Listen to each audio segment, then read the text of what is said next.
오늘에는 사사 3명이 나옵니다. 사사 돌라, 사사 야일, 그리고 사사 입다, 이렇게 셋이 나오죠. 돌라와 야일은 특별히 얘기할 것이 없습니다. 그런 사사가 있었다 정도죠. 사사가 사무엘까지 합해서 13명입니다. 온니엘부터 시작해서 사무엘까지 13명인데 그 중에 특별히 특징도 없고 설교할 거리도 없는 것이 3명의 사사가 있는데, 세 번째 사사였던 삼갈, 그리고 오늘 나오는 돌라와 야일, 그냥 특별한 내용이 없어서 뭐라고 언급하기가 어렵습니다.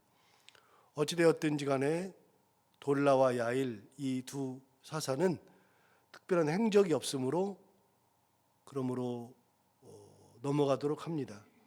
6절을 보시면 이제 드디어 사사 입다가 나오는 배경이 설명되어 있습니다. 입다가 이제 내일부터 나올 텐데요. 11장부터 입다라는 사사가 나올 텐데, 오늘 10장에서 입다가 나오는 그 배경을 설명해 주죠. 6절을 보시면 이렇게 말했습니다. 이스라엘 자손이 다시 여호와의 목전에 악을 행하였다. 이 전에는 뭐라고 표현했냐면 또라고 표현했었죠. 또 여호와의 목전에 악을 행하였다, 또 그랬다, 또 그랬다, 계속 나오다가 이번에는 다시, 다시나 또나 똑같은 표현이고요. 그때도 계속 설명을 드리지만 이스라엘 백성들이 악을 행할 때 항상 뭐라고 표현했냐면 여호와의 목전에 악을 행했다라고 표현을 합니다. 목전이라고 하는 것은 눈목자, 앞전자, 눈 앞에서라고 하는 표현이죠. 그러니까 하나님이 보심에도 불구하고 눈앞에서 악을 저지른 겁니다. 숨어서야 할 수 있죠. 그러나 눈앞에서 하는 겁니다. 그런데 놀라운 것은 하나님은 보이지 않습니다. 여러분, 우리가 신앙생활 하는데 이 중에 하나님을 본 사람이 있습니까? 하나님은 눈에 보이지 않습니다. 그러면 인간은 보는 것을 믿고 보이는 대로 믿죠. 듣는 것을 믿고 들리는 것을 믿게 되죠. 눈에 보이지 않으면 믿을 수가 없습니다. 그러니까 인간은 그런 동물이죠. 그러니까 눈에 안 보이면 없다고 착각하는 겁니다. 없는 게 아니라 있거든요. 여러분, 우리가 이 세상 살아가면서 눈에 보이지 않는 것들이 얼마나 많아요? 지금 여러분 눈에 보이지 않는 것들이 너무 많죠. 그냥 여기 이곳에서도 공기가 보입니까? 공기가 안 보입니다. 이 중에 물이 보입니까? 아니, 목사님 무슨 여기에 물이 있어요? 물이 있어요. 공기 중에 물이 들어있어요. 우리가 안 보여도 그냥 이곳에서만도 공기나 물은 보이지 않아도 있는 겁니다. 추상적인 개념을 설명할까요? 추상적으로 우리 가운데 사랑이 있어요, 없어요? 사랑이 있어요. 미움은요? 미움도 있을 수 있어요. 추상적인 거는 얼마든지 많아요. 그런데 눈에 안 보이니까 없다고 생각하는 겁니다. 하나님 눈에 안 보이거든요. 그러니까 하나님은 없다고 생각하는 겁니다. 그러니까 그들은 하나님이 앞에 계시기 때문에 범죄한 것이 아니라 하나님이 없으니까 범죄한 겁니다. 하나님 안 보이니까 안 계시다고 생각하고서 마음껏 사는 겁니다. 그런데 하나님은 그 앞에 계셨거든요. 하나님이 그 앞에 계신 것을 몰라요. 모르니까 그 짓 하는 겁니다. 여러분, 만약에 하나님이 계시면, 하나님이 내 앞에 계시면 말을 함부로 해요? 하나님이 계시면 남의 등을 쳐먹어요? 거짓말을 막 해요? 하나님이 눈앞에 뻔히 계시는데. 그러니까 우리가 일상적으로 잘못하는 것들 중에는 그냥 그 순간만 모면하려고 순간적인 기치를 발휘해서 거짓말하거나 뭐 딴짓하거나 뭐 이러는 것들은 사실은 하나님이 안 보이니까 그렇게 하는 거예요. 보이면 그렇게 절대로 안 하는 겁니다. 그래서 이스라엘 백성들이 하나님은 계시는데 안 계신다고 착각하는 거죠. 그러니까 악을 행하는 겁니다. 그렇게 악을 행하면 어떤 짓을 하느냐? 6절 다시 보시면 이스라엘 자손이 다시 여호와의 목전에 악을 행하여, 그 다음 보십시오. 얼마나 심각한지. 바알들과 아스다롯과 아람의 신들과 시돈의 신들과 모압의 신들과 암몬 자손의 신들과 블레셋 사람들의 신들을 섬기고 여호와를 버리고 그를 섬기지 아니하였다. 하나님을 버리고 하나님을 섬기지 않았다. 그 뭐 당연히 죄악인데, 하나님을 버리고 나 하나님 안 섬겨. 그리고서 그냥 나는 내 인간의 모습으로 그냥 살 거야. 그래서 그냥 인간의 모습으로 그냥 죄도 짓고 내 마음대로 하고 그렇게 사는 거는 뭐 그럴 수 있다고 치는데, 이스라엘 백성들이 하나님을 버리고 하나님을 섬기지 아니하고 뭘 했어요? 신들을 섬기는데, 여기 말하면 종합 선물 세트에 다 들어왔어. 다른 때는 뭐 바알을 섬긴다, 아스다롯을 섬긴다, 뭐 블레셋 사람의 신을 섬긴다, 그 정도인데 지금은 어떻게 되느냐? 모든 신을 자기가 편한 대로 다 섬기는 겁니다. 어떤 사람은 바알을 섬기고, 어떤 사람은 아스다롯을 섬기고, 어떤 사람은 아람의 신들, 시돈의 신들, 모압의 신들, 암몬 자손의 신들, 블레셋 사람들의 신들을 섬기는 겁니다. 그냥 온 나라가 이방신을 섬기는 것으로 가득한 겁니다. 해답이 없죠. 해답이. 7절도 보실까요? 그렇게 온갖 신들을 다 섬기니까 그 신들이 뭐 대단해야 되는데, 7절에 보시면 여호와께서 이스라엘 자손에게 진노하사 블레셋 사람들의 손과 암몬 자손의 손에 그들을 파셨다. 자, 블레셋이 어디 있어요? 블레셋은 지도로 따지면 우리나라 충청도, 충청남도와 전라북도 쪽, 그쪽이 블레셋이죠. 그만큼의 땅이 블레셋입니다. 옆구리에 딱 붙어 있습니다. 별로 크지 않습니다. 그런데 블레셋은 당시 철기 문화여가지고 엄청 강하거든요. 진짜 강하거든요. 블레셋은. 블레셋을 이길 수가 없습니다. 이 블레셋이 얼마나 강하냐면 이스라엘 백성들이 출애굽할 때, 그 출애굽할 때 이 광야길 말고 해변길로 이렇게 쭉 오면, 학자들이 연구해 보면 그 사람들을 다 이끌고 오더라도 그냥 천천히 와도 3개월이면 가나안 땅에 들어간다. 이게 연구 결과예요. 지도를 놓고 연구해 보니까. 이 해변길로 쭉 올라가면 되는데, 그 해변길에 충청도와 전라도 이 해변길에 누가 있어요? 블레셋이 있잖아요.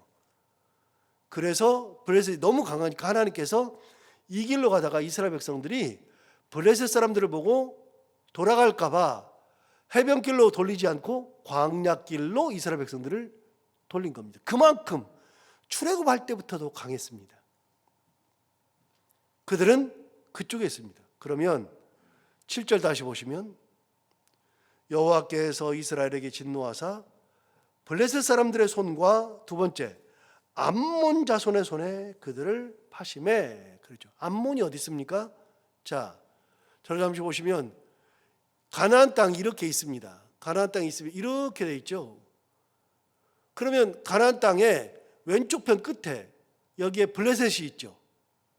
가나안 땅의 위에 갈릴리부터 시작해서 요단강 내려오고 요단강 끝에 사해가 있죠. 그 강 건너, 이쪽 건너 땅은 지금의 요르단입니다. 요단에서 나온 단어니까요. 요르단이 있는데 그 요르단은 밑에부터 이방 족속이 사는데 에돔과 모압과 암몬, 그리고 저 위에 아람 족속이 삽니다. 그래서 요단강 동편, 해돋는 동편에 이방 족속들이 넷이 있습니다. 에돔과 모압과 암몬과 아람이 있죠. 자, 그러면 7절 다시 보시면 여호와께서 이스라엘에게 진노하사 블레셋 사람들의 손과 암몬 자손의 손에 그들을 파셨다. 그러니까 하나님께서 그들을 팔아버리는데 어디다 팔았어요? 양쪽에 다 팔아버린 겁니다. 지금까지 이런 적이 없습니다. 한 곳에 팔았죠. 가나안에 팔든 미디안에 팔든 블레셋에 팔든 아람에 팔든 그렇게 한 족속에게만 팔았는데 하나님이 이번에는 블레셋 사람들의 손과 암몬 자손의 손에 그들을 팔았다. 자, 그들이 섬기는 것은 하나님을 떠나 이방신 하나나 두 개를 섬기는 것이 아니라 자기 주변에 있는 모든 이방 나라의 신들을 다 섬겼고 하나님이 블레셋과 암몬 자손의 손에 팔아버렸습니다. 여러분, 팔아버린다는 게 무엇인가? 팔아버린다. 더 이상은 내 거 아니라 그 얘기입니다. 팔아버리면 내 거 아니죠. 저는 이제 운동을 좋아해가지고 운동을 참 이거저것을 많이 봅니다. 그런데 요즘은 이제 우리나라 가장 인기 있는 운동이 야구거든요. 야구가 이제 시즌이 끝나서 오프 시즌이고 내년 3월이 돼야 이제 프리시즌 하면서 정규 시즌으로 넘어갈 텐데 지금 이 순간에 가장 많이 하는 게 뭐냐? 선수를 사고 파는 겁니다. 선수를 사고 파는데 그 선수를 언제 팔아요? 여러분, 구단에서 선수를 왜 팔까요? 언제 팔까요? 늙으면 파는 겁니다. 쓸모 없어지면 파는 겁니다. 나한테 쓸모가 있어 봐요. 이 선수가 진짜 잘해봐요. 그럼 팔아요, 안 팔아요? 돈을 얼마를 준다 그래도 안 팔아요. 엄청나게 잘하는데 왜 팔아요? 그런데 옛날에 엄청 잘했는데 이제는 잘하기는 하는데 그만큼 이 선수가 크게 도움이 안 될 때 팔아버리는 것이죠. 저는 여러분 아실지 모르겠지만 오승환이라는 선수 진짜 잘하거든요. 삼성 라이온스의 오승환이라고 돌직구로 유명하죠. 오승환 선수는 가장 특이한 게 일본에 가가지고서 일본에서 야구를 했었죠. 원래 삼성에 있다가 워낙 잘하니까 일본에서 스카우트 해가지고서 일본에 가서 야구를 했는데 이 선수는 특이한 게 일본에서도 잘하니까 미국까지도 가가지고 메이저리그에서도 투수를 했던 선수입니다. 그리고 노년이 돼가지고 우리나라에 돌아와서 삼성에서 투수를 하는데요. 지금 42인가 그렇습니다. 그런데 아직도 잘합니다. 그런데 올해 오승환 선수가 더 이상은 잘하지 못해요. 그렇다고 해서 선수를 그만할 정도는 아니에요. 잘하는데 옛날엔 돌직구여가지고 치지를 못했는데 요즘은 홈런도 자꾸 맞고 역전패도 막 당하고 그러니까 오승환 선수 어떡하나? 그래가지고 이번에 삼성 라이온스에서 LG 트윈스 소속의 선수 최원태라는 선수를 샀는데 그 선수를 사면 한 명을 보상 선수로 줘야 돼요. 20명을 묶고 우리 선수 중에 20명은 너희들이 못 가져가. 20명 묶고 나머지 20명 21번부터 이 선수를 다 풀어요. 그러면 LG가 보고서 그 중에서 한 명을 데려가요. 그런데 오승환 선수를 옛날에는 당연히 20명이 묶었죠. 이제는 안 묶어요. 그래도 LG가 안 데려가요. 야, 그만 은퇴해야 되겠다. 자존심이 상해서 은퇴해야 되겠다. 이 생각이 저는 들어요. 그런데 그래도 해요. 여러분, 옛날에 누가 오승환 선수를 팔 거라고 생각했어요. 잘하면 누가 팔아요. 그런데 못하면 팔아버리는 겁니다. 가치가 없으면 팔아버리는 겁니다. 하나님이 이스라엘 백성들이 가치가 있는데 진짜 괜찮은데 하나님이 팔아요? 더 이상은 나한테 너희들은 필요가 없어. 팔아버리는 거죠. 여러분, 하나님이 우리를 판다는 것은 우리는 하나님 앞에 가치가 없다는 겁니다. 이스라엘 백성들이 더 이상 하나님 앞에 가치가 없어요. 그러니까 하나님께서 팔아버리는데, 야, 블레셋 너네도 사. 블레셋한테 팔고, 암몬 너희도 사. 암몬한테도 팔아버리고, 그냥 있는 대로 다 팔아버리는 겁니다. 너희들이 알아서 해. 하나님 더 이상 이스라엘의 애정이 없다. 왜요? 보세요. 애정 없게 살잖아요. 어떻게 해요? 온갖 신이라는 신을 다 섬겨버리니까요. 저는 이런 경우 처음 봤습니다. 신을 섬기는데 하나나 둘을 섬기는 게 아니라 온갖 신들을 다 섬기는 거. 6절 보고서 제가 설교를 준비하다 깜짝 놀랐잖아요. 옛날에 못 보던 것을 제가 이번에 봤는데 6절 다시 읽어보세요. 이스라엘 백성들이 어떻게 했느냐. 이스라엘 자손이 다시 여호와의 목전에 악을 행하여 바알들과 아스다롯과 아람의 신들과 시돈의 신들과 모압의 신들과 암몬 자손의 신들과 블레셋 사람들의 신들을 섬기고 그랬어요. 종합선분 세트죠. 하고 싶은 대로 다 하는 겁니다. 여호와를 버리고 그를 섬기지 아니하였다. 하나님께서 당연히 팔아버리죠. 블레셋 사람들의 손들과 암몬 자손의 손에 팔았어요. 자, 어떻게 되느냐? 8절 보십시오. 그 해에 그들이 요단강 저쪽 길르앗에 있는 아모리 족속에 있는 모든 이스라엘 자손을 쳤으며 18해 동안 억압하였더라. 여러분, 길르앗은 어디냐면 저를 잠시 보시면 요단강 동편, 에돔, 모압, 암몬 사람들의 땅에 살고 있었던 이스라엘 백성들, 그곳을 길르앗이라고 합니다. 그래서 성경에 만약에 길르앗 그러면 길르앗은 이방 족속이 아니라 길르앗 자손들은 이스라엘 자손들입니다. 그 길르앗 자손이 암몬 지방에 살았습니다. 그런데 그 사람들을 억압한 겁니다. 그래서 아모리 족속의 땅에 살고 있는 이스라엘 자손이라는 표현을 하죠. 그들을 하나님께서 암몬 자손의 손에 넘기니까 18해 동안 억압하였죠. 9절 계속해 볼까요? 암몬 자손이 또 요단을 건너서 유다와 베냐민과 에브라임 족속과 싸움으로 이스라엘의 곤고가 심하였더라. 저 잠시 볼까요? 암몬이 어디 있다 그랬어요? 요단강 동편이죠. 그러면 유다, 베냐민, 에브라임은 어디 있어요? 유다, 베냐민, 에브라임은 요단강 서쪽 가나안 땅에 밑에 아랫부분에 유다, 그 바로 위에 베냐민, 그리고 한참 약간 위에 에브라임 족속, 그렇게 있는데 가장 힘이 센 족속이 무조건 에브라임 족속이라고 그랬고요. 유다 족속도 힘이 굉장히 셉니다. 땅도 가장 많고. 그런데 암몬은 요단강 동쪽에 있는데 강을 건너와서 이들과 싸웠다. 강 건너왔어요. 자, 다시 읽어보세요. 9절. 암몬 자손이 또 요단을 건넜죠. 요단을 건너서 유다와 베냐민과 에브라임 족속과 싸움으로 이스라엘의 곤고가 심하였더라. 여러분, 하나님을 떠나는 것의 끝은 곤고가 심한 겁니다. 곤고가.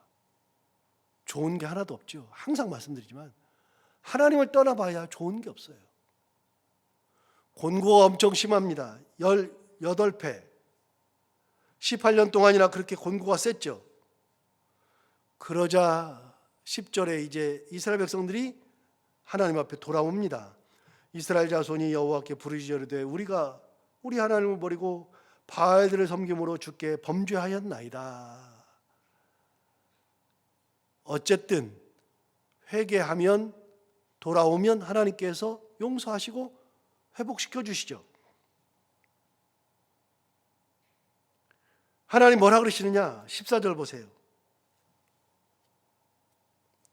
가서 하나님 뭐라 그러냐면 우리가 범죄하였나이다 뭐 그랬더니 하나님께서 14절에 가서 너희가 택한 신들에게 부르짖어 너희 환난 때 그들이 너희를 구원하게 하라 하신지라. 하나님 뭐라 그랬어요?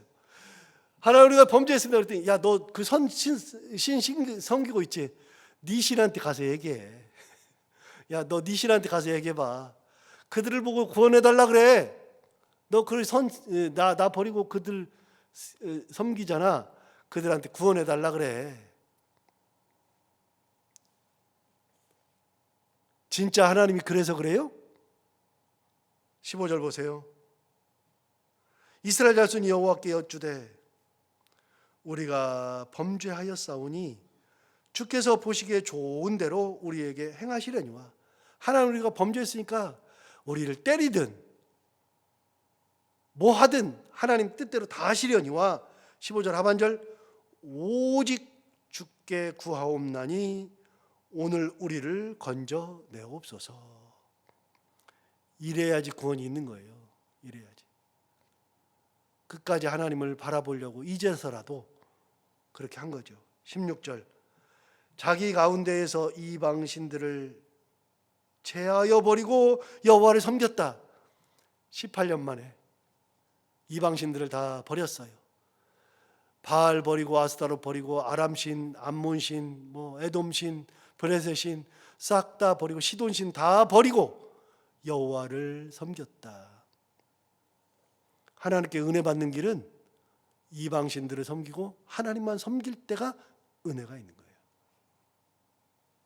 16절 하반절 여호와께서 이스라엘의 곤고로 말미암아 마음에 근심하시니라. 드디어 이제 하나님께서 마음이 동했죠. 이 본문을 공동번역 성서에서 이렇게 번역했습니다. 하나님은 이스라엘이 겪는 고통을 보고만 계실 수 없었다. 회개하고 돌아오니까 어디에 살 길이 있느냐? 하나님 앞에 돌아올 때, 하나님을 섬길 때, 그때에 답이 있는 겁니다. 하나님을 떠나니까 18년 동안 곤고한 거죠. 우리 올 한 해가 다 지나가는데 다시 한번 결단하고 하나님만 바라보며 하나님의 은혜 가운데 살겠다. 그렇게 다짐하면서 그렇게 하나님 앞에 살아가는 우리 모두가 다 되기를 바랍니다. 기도하겠습니다. 하나님 말씀하실 때 가서 해봐. 네가 섬기는 신이 있잖아. 구원하게 해봐. 하나님 말씀하실 때 하나님 마음속에는 얼마나 큰 아픔이 있었을지, 하나님 아버지 우리가 하나님을 섬긴다 하면서 가끔 하나님을 잊어버리고 살 때 하나님의 마음이 얼마나 안 좋으실지 항상 생각하면서 우리가 세상이 두 쪽 나도 어떤 일이 있어도 끝까지 하나님만 섬기며 살아가는 믿음, 하나님의 은혜를 가슴에 품고 살아가는 믿음, 조금 일이 더디더라도, 조금 하는 것이 어렵더라도 어느 순간에라도 하나님을 떠나지 아니하고 다른 것에 눈을 돌리지 아니하고 오로지 하나님만 바라보며 은혜 가운데 살아가는 그런 믿음으로 살아가는 저희들이 다 되게 하여 주옵소서. 하나님 떠나봐야 곤고가 심한 것 외에는 남는 것이 없는데, 하나님 아버지 우리가 결코 하나님 떠나지 아니하며 하나님 말씀을 붙들며 하나님 은혜 가운데 살며 하나님의 권능 붙들고 살아가는 저희들 모두가 다 되게 하여 주옵소서. 하나님 아버지 우리 개인의 그런 삶뿐만이 아니라 우리 가정이 다 그런 가정이 되게 하여 주옵시고 우리 교회들이 다 그런 교회가 되게 하여 주옵소서. 어떻게 하다 보면 껐떡하다 보면 나의 삶도 그렇지만 가정도 그렇고 교회도 그렇고 하나님이 보이지 않는 그런 삶을 살아갈 때가 있는데, 그러지 아니하고 끝까지 하나님만 바라보며 살아가는 저희들이 다 되게 하여 주옵소서. 하나님 아버지 2024년이 지나가는데 2024년 12월에 들어서면서 나라가 어수선하고 여기저기서 아우성치는 소리가 엄청 많을 뿐 아니라 어제는 비행기 사고로 수많은 사람들이 목숨을 잃고 2024년 마지막에 우리 대한민국의 어려움이 너무나도 많습니다. 하나님 아버지 하나하나 차근차근히 하나님의 공의와 정의와 사랑과 섭리로 이 나라를 회복시켜 주시고 우리 교회들이 온전히 서서 하나님을 섬기며 하나님의 은혜 가운데 살아가며 하나님의 권능 가운데 있을 때 우리 사회가 회복되고 우리 주변이 회복되고 나라가 회복되는데, 교회부터 똑바로 서서 우리 크리스찬들보다부터 똑바로 해서 하나님의 의를 이룰 수 있는 그런 삶, 그런 교회, 그런 나라를 만드는 저희들이 다 되게 하여 주옵소서. 오늘도 눈물 흘리는 유가족들, 괴로워서 몸부림치는 그들의 아픔이 있을 텐데, 하나님 아버지 하루빨리 이 모든 것들을 잘 수습하고 그들에게도 평강 가운데 살아갈 수 있는 그런 힘을 허락하여 주옵소서. 하나님 아버지, 오늘도 하루를 살아갈 때 이 말씀을 기억하며 살아가게 하여 주옵시고, 기도하러 나온 사랑하는 성도들 기도를 들어 응답해 주시기 원하며, 해야 되는 것들을 기쁨으로 잘 감당하고 만나는 분들과 함께 웃고 행복한 하루가 되게 하여 주옵소서. 예수님 이름으로 기도하옵나이다. 아멘.